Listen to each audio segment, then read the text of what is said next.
Ayan mga kabaro, luto tayo ng crabs. Ayan yung ating mga crabs mga kabaro. I-steam lang natin yan mga kabaro. Ayan, hanggang maging kulay orange and buhay-buhay po. Let's go! Meron din pala ako dito mga kabaro na tahong.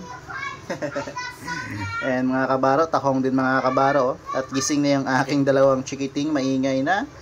Ayan mga kabaro yung ating tahong. Lilinisan na natin itong mga kabaro kasi medyo marumi-rumi lang yung mga kabaro. May nakakadikit-dikit pa.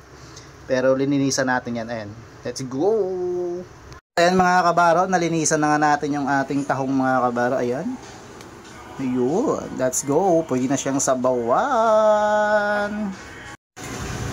Ayun. At ayan na nga yung crabs natin mga kabaro. Oh, grabe. Orange na. Paluto na talaga siya.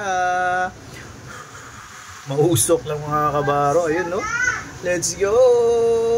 Ayan mga kabaro, luto na yung ating crabs. Ayun no. Wow, grabe sarap. Ooh. Let's go mga kabaro, kain. May tahong pa tayong lulutuin. Mga kabaro, luto na yung ating sinabawang tahong na may dahon ng sili mga kabaro. Ito yung ating crabs mga kabaro. Wow, sarap. Kain tayo mga kabaro, kain. Let's go.